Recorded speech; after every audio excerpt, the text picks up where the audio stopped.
इस बीच एक चौंकाने वाली खबर सामने आई है। लखनऊ के कुछ इलाकों से ऐसे लोग परिवार समेत गायब हो गए हैं जिन पर घुसपैठियां होने का शक था। इसकी पड़ताल करने न्यूज नेशन की टीम लखनऊ में शहीद भगत सिंह कॉलोनी पहुंची।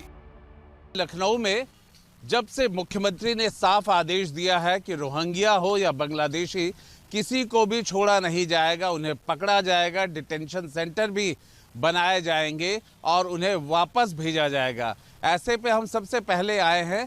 वैसे तो इसका नाम है शहीद भगत सिंह नगर, जो कि एक तौर पे कहा जाए कुकरैल का किनारा है। और आप देख लीजिए कि ये बस्ती है, बहुत पुरानी बस्ती है।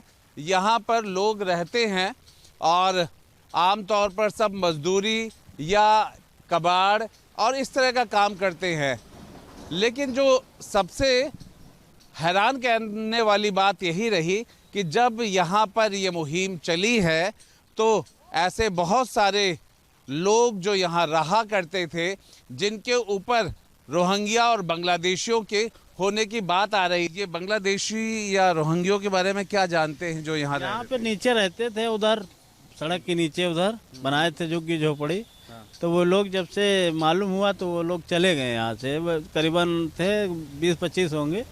अच्छा। हाँ, मड़िया अपने झोपड़ी डाले रह रहे हैं। अब वो लोग अपने कहीं भी गए होंगे, अब इसका क्या कहा जा सकता है। तो जब वो भागे तो मतलब साथ में उनके पुलिस वगैरह थी, उनको लेके जा रही थी, या वो अपने आप रात बिरात निकल के अपना गए हैं कहीं।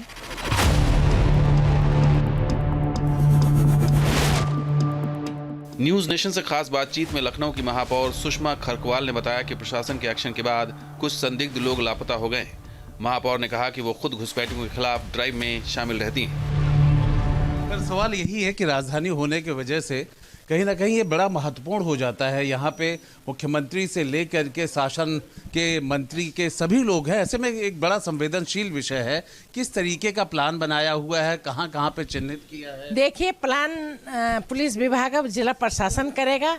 मुझे जहाँ पे मिलता है मैं वहीं पे चली जाती हूँ और वहीं से भगाती हूँ। और नगर निगम के अधिकारी भी इस पर लगे हैं, काम कर रहे हैं।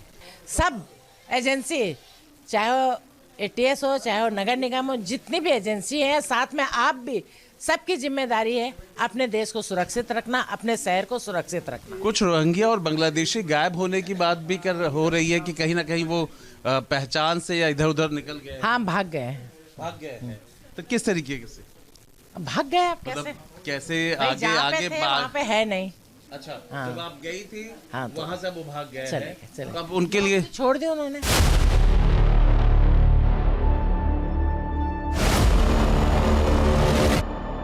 सीएम योगी के आदेश के बाद लखनऊ पुलिस के साथ आतंकवाद निरोधक दस्ता यानी ATS भी बांग्लादेशियों और रोहिंग्या घुसपैठियों के खिलाफ कार्रवाई में जुटी है।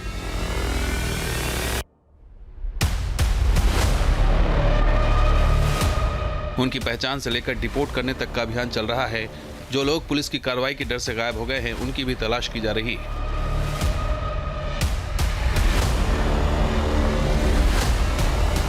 जहाँ पे इस तरीके के लोग छिपे हुए थे, रह रहे थे, और जैसे ही इनके खिलाफ जांच शुरू हुई, या यूँ कह लीजिए कि इनको ढूंढने और SIR के चक्कर में जब इन्हें ढूंढा जाने लगा और इनकी पहचान जानने की कोशिश की जाने लगी और ये मुद्दा उठ कर के सामने आया, रातों रात ये अपनी झोपड़ी और उसके साथ जो डाला होता है उन सब में सामान ले करके कहाँ चले गए हैं पता नहीं लग रहा है।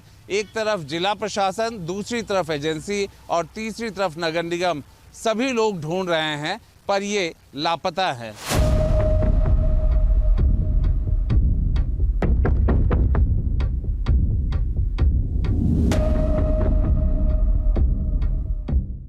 यूपी में बांग्लादेशी और रोहिंग्या घुसपैठियों की जांच में सफाई कर्मियों वाला एंगल भी सामने आया है। लखनऊ नगर निगम और प्रदेश के 17 महानगरों में घुसपैठियों के खिलाफ कड़ी कार्रवाई चल रही है। इन तमाम शहरों में सफाई कर्मियों की विस्तृत जानकारी मांगी गई है, क्योंकि ऐसी आशंका है कि इनमें से कुछ लोग बांग्लादेशी घुसपैठी हो सकते हैं, जो खुद को पश्चिम बंगाल या असम का निवासी बताकर यहाँ छिपे हैं और सफाई कर्मी के तौर पर नौकरी कर रहे हैं।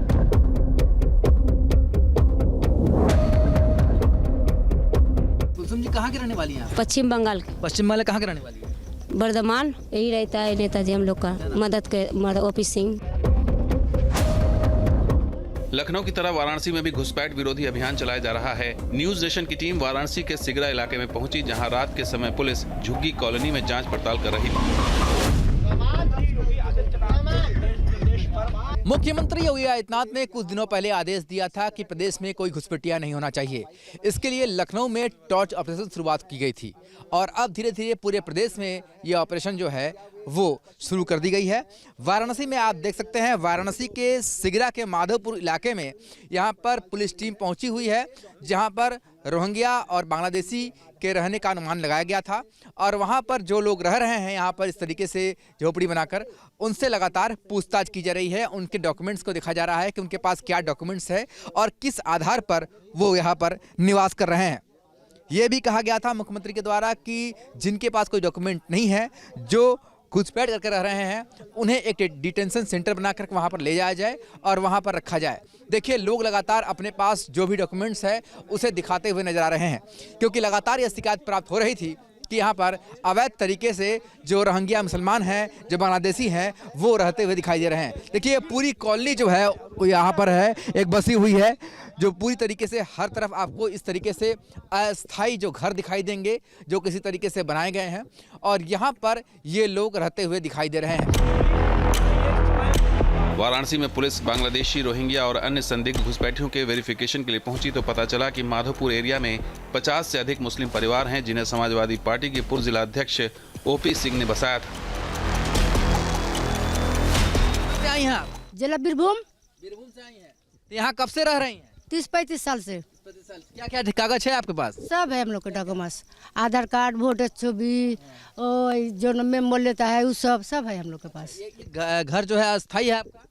अभी तो सोच लिया कमाने खाने आए हैं, इस तो गांव में है। न्यूज नेशन के कैमरे पर इन झुग्गियों में रहने वाले मुस्लिम परिवारों ने 2 बड़े दावे किए। पहला दावा वो पश्चिम बंगाल के रहने वाले हैं और दूसरा दावा कि उन्हें समाजवादी पार्टी के बड़े स्थानीय नेता ओपी सिंह की मेहरबानी से वाराणसी में ठिकाना मिल गया है, जहां वो 3-4 दशक से रह रहे हैं। कुलसुम जी कहाँ के रहने वाली हैं आप? पश्चिम बंगाल के। पश्चिम बंगाल कहाँ के रहने वाली हैं? बर्धमान। वर्धमान से। यहाँ पर कब से रह रही हैं? 20-25 साल से हम लोग हैं। 20-25 साल से यहाँ रह रही हैं? जब नानी लोग बचे थे तब सब हम लोग हैं, मम्मी पापा हम लोग। आपकी उम्र कितनी है? तो 36 होगा। मैंने आप 10 साल की उम्र से यहाँ रह रही हैं। हाँ। आधार कार्ड वगैरह क्या क्या है? हाँ, आधार कार्ड है, ये हस्बैंड का है, हमारा है। अच्छा, तो ये कहाँ का है? वो पश्चिम बंगाल। पश्चिम बंगाल का है। लड़का लड़की सब यहीं पैदा हुए। यहाँ पर आप लोगों को कौन बसाया? हम लोग आए थे, गरीब हम लोग आए थे तो नेताजी हम लोग को मदद किया है कि हाँ तुम लोग को इधर इधर भटक रहे हो तो हमारा जमीन यहीं रहो तुम लोग सब। नेताजी यही रहता है नेताजी हम लोग का मदद के ओपी सिंह। यहाँ हम लोग तो गरीब है, हम लोग तो चारों तरफ भटकते हैं ना, यहाँ पे कोई नहीं बैठा था, लेकिन हम लोग का भैया जी ने तो बहुत मदद की है, हम लोग को मदद करते हैं, ऐसा बात नहीं है। क्या नाम है नेताजी? ओपी सिंह। हाँ, अच्छा आदमी है, इंसान। कब से रखे आप? हम लोग को कम से कम हम लोग का 40 साल हो गया है। इन लोगों की बातों पर यकीन किया जाए तो इसका मतलब है लंबे समय से राजनीतिक संरक्षण में मुस्लिम परिवारों को वाराणसी में बसाया गया। अब पुलिस इनकी जांच कर रही है।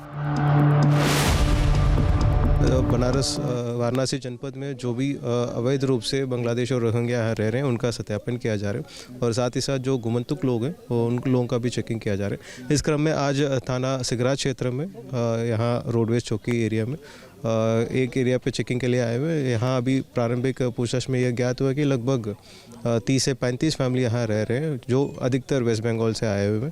उनका सारे डॉक्यूमेंट्स, आधार कार्ड, वोटर आईडी कार्ड और अन्य सरकारी आईडी कार्ड हैं, इसको पूरा कलेक्ट किया जा रहा है और ये लोग यहाँ क्या कर रहे हैं और कब से यहाँ रह रहे हैं इसका पूरा जानकारी किया जा रहा है। अगर कोई इलीगल तरीके से यहाँ रह रहे हैं इसका सूचना प्राप्त होती तो फिर उनके विरुद्ध कठोर से कठोर कार्रवाई।